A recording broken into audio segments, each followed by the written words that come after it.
ممانعت جس چیز کی ہے وہ قرض کے معاملات کے حوالے سے ہے، اور دوسرا جیسے ابھی ہم احادیث کے حوالے سے دیکھیں گے وہ معاملات ہیں جہاں پہ آپ بارٹر ٹریڈ کرتے ہیں، چیزوں کا باہمی لین دین کرتے ہیں، اور اس کے نتیجے میں تو گویا یہ معاملات ہیں جن کا بھی میں تذکرہ کروں گا، لیکن جو اضافہ تجارت کی صورت میں ہوتا ہے وہ اضافہ ممنوع نہیں ہے، اس کا ہم تذکرہ پہلے پڑھ آئے ہیں۔ وَأَحَلَّ اللَّهُ الْبَيْعَ وَحَرَّمَ الرِّبَا، اللہ نے تجارت کو حلال کیا اور سود کو، ربا کو حرام قرار دیا۔ تو گویا جو تجارت میں اضافہ ہے وہ ممنوع نہیں ہے، جس اضافے کو ممنوع قرار دیا گیا ہے وہ معاملہ ہے کہ جس کے اندر آپ ایک قرض دیتے ہیں اور اس قرض کے اگینسٹ جو ہے وہ آپ اضافہ جو ہے وہ لیتے ہیں، تو گویا ایسے معاملات جو ہیں وہ ربا کی ڈیفینیشن میں اور وہ ممنوع ہیں،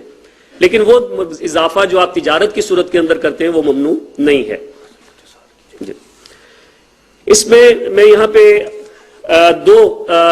اقسام کا تذکرہ کروں گا کہ ربا کی دو اقسام ہیں، ان میں سے ایک قسم جو ہے وہ ربا نسیہ کہلاتی ہے اور دوسری ربا الفضل کہلاتی ہے، ربا الفضل کہلاتی ہے۔ ربا نسیہ وہ ربا ہے جسے ربا القرآن بھی کہا جاتا ہے، ربا دیون بھی کہا جاتا ہے۔ ربا القرآن اس لیے کہ اس کا تذکرہ، اس کی حرمت کا حکم جو ہے اللہ پاک نے قرآن پاک کی ان آیات میں جن کا تذکرہ بھی آپ کے سامنے ہوا ان کے اندر فرمایا ہے۔ تو گویا یہ ایک واضح معاملہ ہے، مسلمانوں کی تاریخ کے اندر کوئی مسلمان اس بات سے جو ہے ناواقف نہیں تھا کہ اس قسم کا معاملہ ربا کا جو ہے وہ حرام ہے اور اللہ کے رسول نے اسے منع کیا ہے، اس لیے عام طور پہ عام لوگوں کے اندر یہ گفتگو ہوتی بھی نہیں تھی کہ فلاں معاملہ ربا ہے یا نہیں ہے۔ البتہ مختلف کتابیں جو ہیں مسلمانوں کی،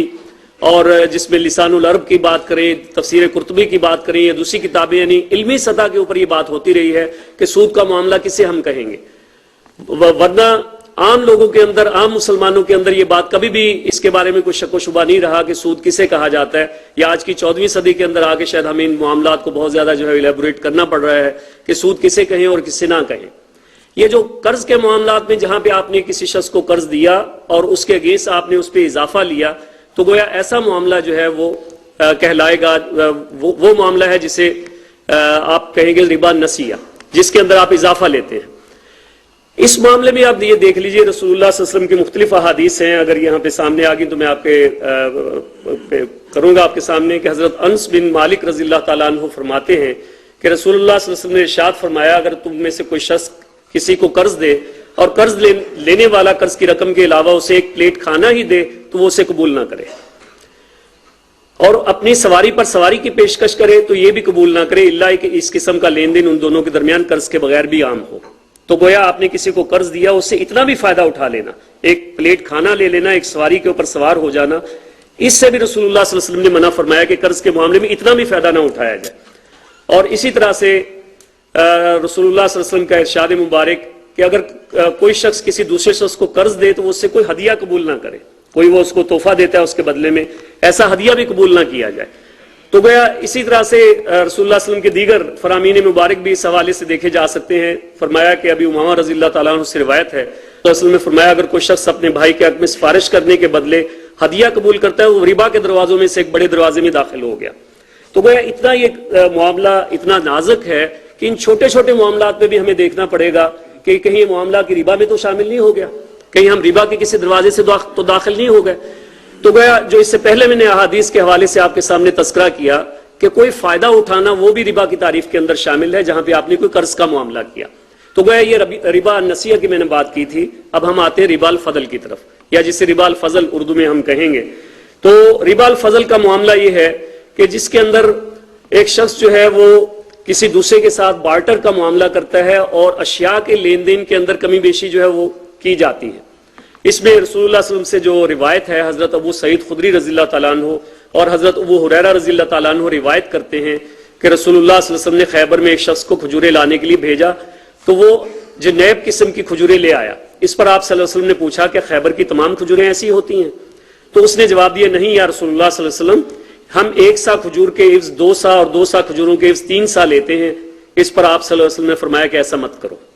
ایسا مت کرو، تمام کھجوروں کو درہموں کے عوض بیچو اور ان درہموں سے جنیب کھجوریں جو ہیں وہ خرید لو۔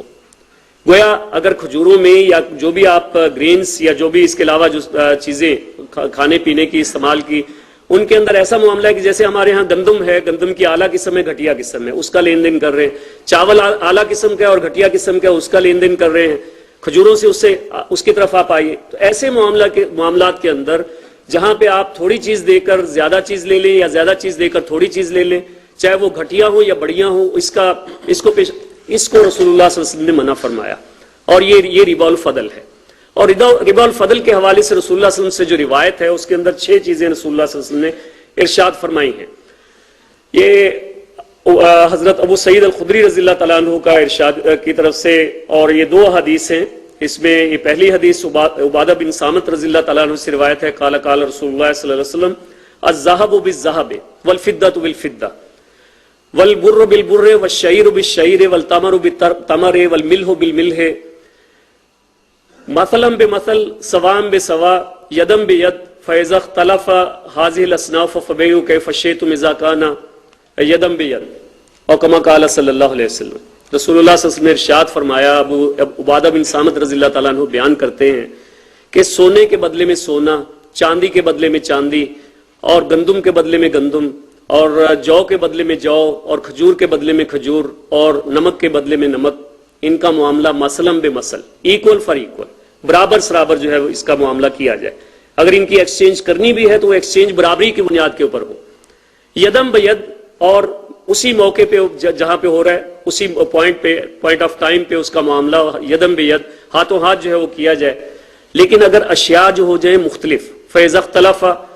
حاضر الاصناف، اگر یہ اصناف جو ہے مختلف ہو جائیں، یعنی گندم کے بدلے میں چاول، گندم کے بدلے میں کھجور، یا کسی اور جنس کے معاملے میں کوئی دوسری جنس، ان کا معاملہ کرتے ہو تو اس میں اگر کمی بیشی ہو جائے کوئی حرج نہیں. لیکن ایک قسم کی اشیاء کا تبادلہ جو ہے وہ برابری کی بنیاد کے اوپر ہو، یدم بے ید ہو، سوام بے سوا ہو. اگر اس کے اندر سوام بے سوا کا معاملہ آپ نے نہیں کیا، یدم بے یدن کا معاملہ نہیں کیا، تو گویا رسول اللہ صلی اللہ علیہ وسلم کے فرمان کے مطابق یہ معاملہ جو ہے فقط اربا، دوسری حدیث کے اندر فقط اربا، اس نے ربا کا معاملہ کیا. اور اس کی ممانعت رسول اللہ صلی اللہ علیہ وسلم نے فرمائی.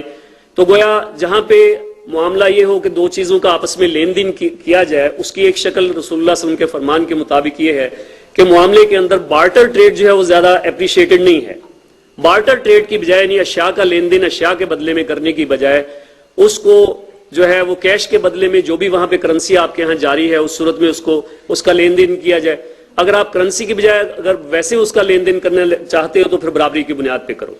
اگر آپ نے برابری کی بنیاد پہ وہ لین دین نہیں کیا تو گویا یا آپ نے سودی معاملہ کیا یا آپ نے ربا کا معاملہ کیا. اس سے رسول اللہ صلی اللہ علیہ وسلم نے منع فرمایا. اور اسی طرح سے